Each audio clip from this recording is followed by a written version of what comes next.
Hoje saiu uma notícia que eu julgo muito positiva para a Petrobras, que é o reajuste dos combustíveis. A gasolina vai sofrer uma valorização de 16,3% e o diesel 25,8%. E nesse vídeo eu vou falar um pouquinho do porquê que eu acho que essa notícia é boa para os investidores, mas sobretudo é importante para o país, tá? Eu acho que isso aqui transcende o ambiente de investimentos. Isso aqui acho que é uma pauta importante para em âmbito nacional. E é o que eu vou falar nesse vídeo. Mas antes já faço aquele convite. Você que gosta de investimentos e ainda não me segue, se inscreve aqui no canal, me siga em todas as redes sociais, tá bom? Estou em todas lá, só procurar Thiago Reis.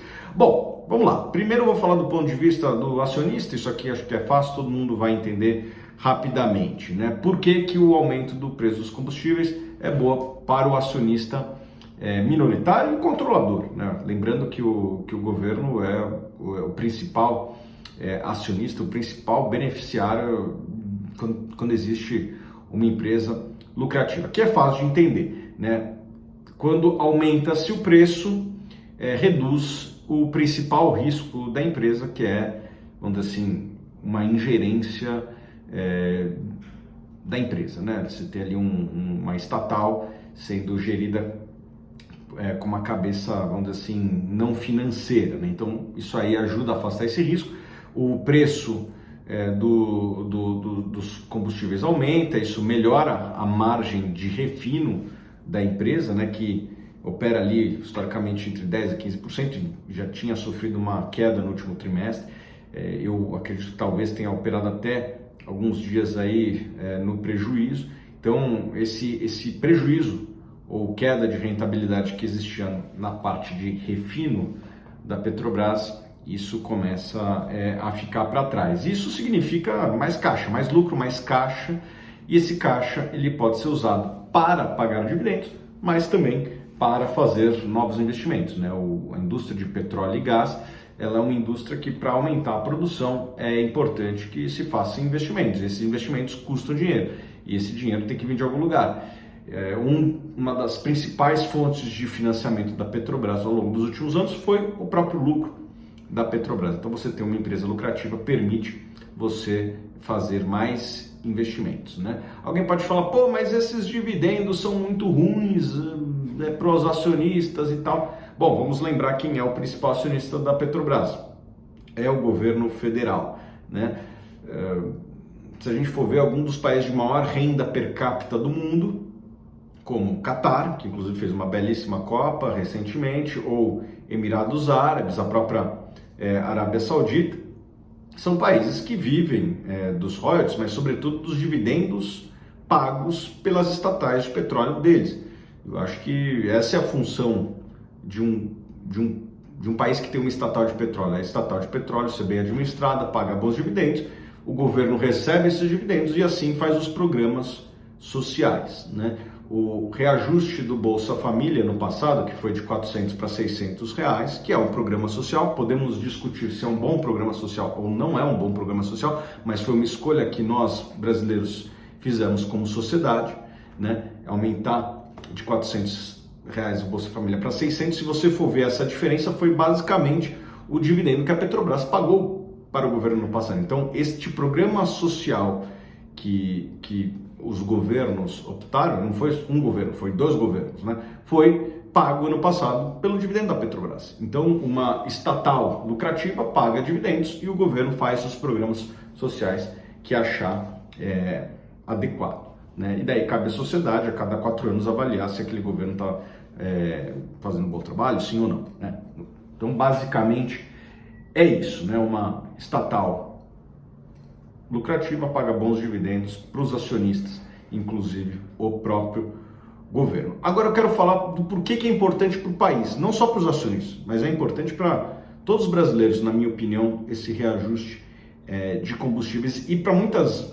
E não é um pensamento fácil de se ter, é importante entender um pouco a dinâmica do mercado brasileiro, porque não é óbvio que o reajuste dos combustíveis é positivo para a sociedade. Mas antes, gostaria aqui de lembrá-los que estamos fazendo o Suno Challenge. O Suno Challenge é o nosso programa de recrutamento de jovens universitários, o mais disputado do mercado financeiro, né? Ano passado foram mais de 5 mil candidatos.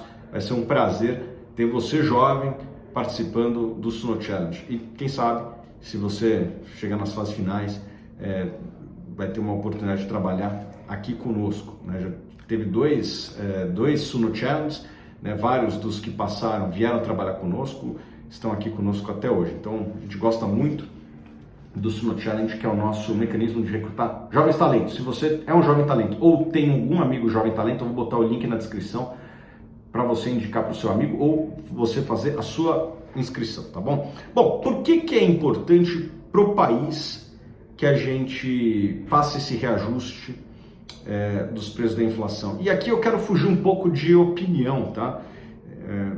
Isso aqui é factual, tá? O Brasil, ele tem algumas características. Primeiro que tem refinarias privadas, né? Ou seja, refinarias que não pertencem à Petrobras.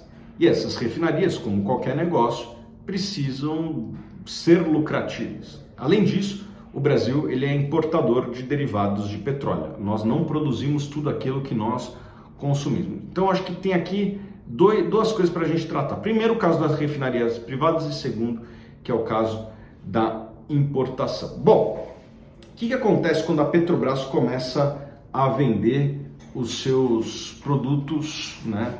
Ou melhor, vender combustível com preços baixos? Bom, a Petrobras, ela tem alguns negócios dentro dela. Vou dividir aqui entre exploração de óleo e gás, que é lucrativo, e o negócio de refino. Se ela começa a vender o preço subsidiado no business de refino, beleza, é esse business de exploração que está, de certa forma, pagando a conta. Esse business é lucrativo, o outro business opera no prejuízo e a empresa continua operando como um todo no azul, porque a parte de exploração é muito lucrativa. Só que o que acontece?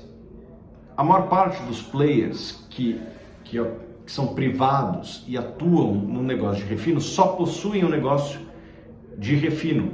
Então, se a gasolina começa a ser vendida muito barata no Brasil, eles têm que comprar petróleo para refinar e daí vender a gasolina. E como eles não são verticalizados, como é o caso da Petrobras, eles não têm uma área, vamos dizer assim, lucrativa que subsidia esse negócio. Eles compram petróleo e vendem gasolina. Se estão tendo que vender gasolina abaixo e o preço do petróleo é o preço do mercado internacional, o que esses caras fazem? Fazem das duas uma, ou param de produzir ou passam a exportar. Bom, qual que é o problema disso? Pode-se ter um desabastecimento no país. Já tem até algumas notícias por aí, se você procurar, você vai encontrar. Ainda não são notícias, vamos dizer assim, em grandes veículos, mas já tem uma outra coisinha aqui, ali. Isso não é um cenário hipotético, isso já aconteceu no nosso país vizinho, na Argentina. Se você botar no Google aí, desabastecimento de combustíveis na Argentina, tá acontecendo isso lá, tá? Então não é uma novidade, não é algo novo, não é algo que vai surpreender a todos, né, se faltar combustível. Essa política de manter os preços baixos tira a produção do mercado, tira os competidores do mercado e com isso pode-se gerar um desabastecimento. Bom, se a gente tem desabastecimento de gasolina e diesel, a gente vai ver fila nos postos, a gente vai ver provavelmente uma atividade econômica caindo. Não acho que é uma boa solução essa de manter os preços do petróleo, ou melhor, dos derivados de petróleo baixos. Além disso, o Brasil ele é importador de combustíveis.